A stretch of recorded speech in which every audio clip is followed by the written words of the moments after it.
Where do we start?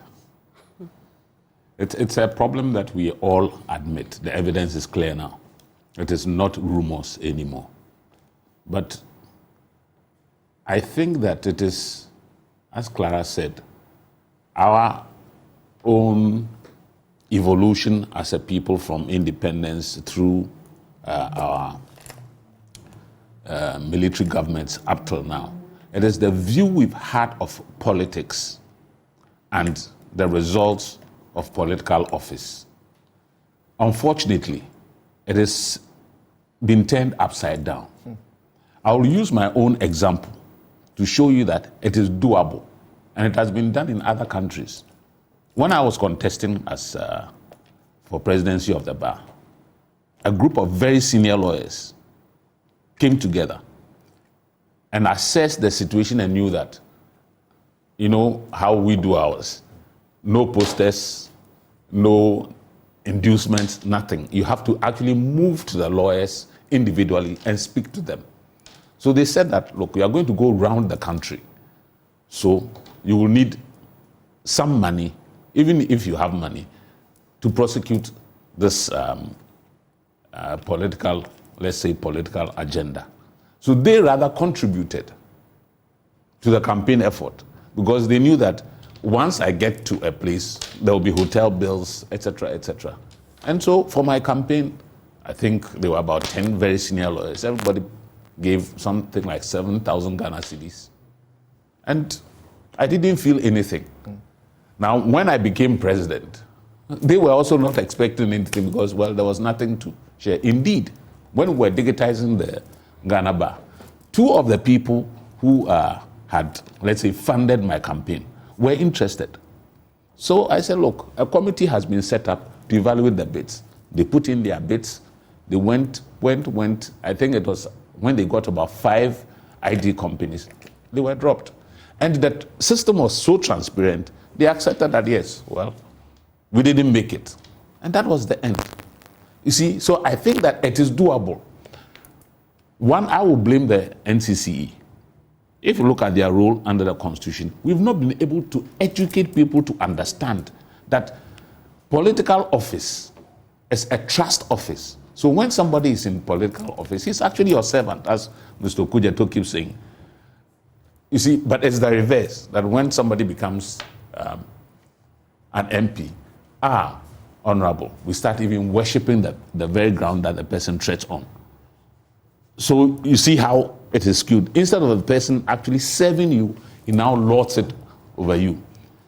Now, the signal that we are sending to those down there, that is the children, is that to become a leader, you have to pay your way through. So I hear now, even in university politics, in even secondary school elections, parents are even giving monies to lecturers and teachers, you know, to ensure that their children get elected into office. So you see, the trend is there. So this person who has become a school prefect thinks that that is how it is done. So he graduates to the university level. He believes that that is the way it is done. How do you expect him when he is now going to be a district assembly member or a parliamentarian to do differently? So we've got it all wrong from the beginning. So I don't blame the politicians.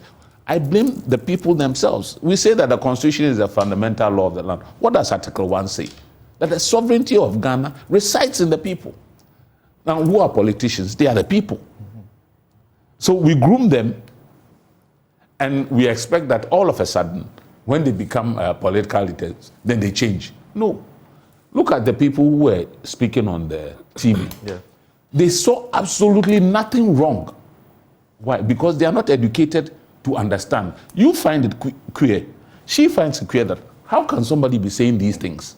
Some people even find it laughable that how can you be expecting these things? I have given money to my friends, my mates, who are politicians, both NDC and NPP, because I believe that they are good material for the nation. And I don't expect them, whether they become ministers or MPs, to do anything for me because, one, my economy is stable. That is my personal economy. So I can't expect anything. But if my personal economy were not stable, then I will expect that, oh, he will either find me a job or help my personal economy to be stable. So you refer to the NCCE and the work it has to do. Right. And we know the NCCE is so underfunded. So underfunded. The Electoral Commission that organizes elections for us gets like 7, sometimes 100 times what the NCCE gets for a whole year. The NCCE is important because of the education they will give. Absolutely. Like you are dealing, when you were canvassing for votes, you go to lawyers. Yes. First thing is that you won't even want to try it. No. First of all, it's not an expectation, but you even want to try to suggest to a lawyer that I want to give you money before you vote for me. Yes. There are lawyers, for example, when we're doing the conference in Kumasi, there are people who actually just fly to come to vote and go back. Yes. At their expense. Yes. So they are enlightened, so you can't pay them. That's it. So NCCE is not funded. Good. How is he able to do this job? So one, we've identified a first problem, education. So now we have free senior high school education with all its difficulties. Indeed, Mr. Kweku Boydu, who is our IT engineer, sat me down and said, look, Tony, don't expect the free SHS to yield results now. And he projected that in about 40 years, we'll start seeing the results of an educated population. So you see, Clara said that, yes, we have the legal framework, but the systems. So that's the difference. We have just started, how many, 5-6 years of free SHS. So these graduates will be churned out. They'll go through the university. So it will take a certain period to weed out the face of all these kind of people who are in the system. Two, one thing I think we can do to stem this flow is people should get interested in politics. At least, if you are a card-bearing member of the NDC or the NPP, if all card-bearing members were voting, I don't think this will happen. All right. Because then it becomes like a national election. So one of your suggestions here is that they should expand the electoral college. Yes, so every person... To include every card-bearing member. Exactly. So that you can pay. You can pay. All right. Then secondly, I've heard some people saying that, that was Mr. Ikwetu saying last week that people were saying the downside of that is that MPP people will infiltrate NDC or NDC will infiltrate to choose a leader who will be, amenable to their cause. I said, okay, assuming that exists, do the elections the same day. So once you are an MPP card-bearing member, you go and vote, you are marked. So you can't go voting elsewhere. So I think that once we expand that, the monetization will come down. All right. Because the economy hasn't changed. Okay, let's go on the Zoom.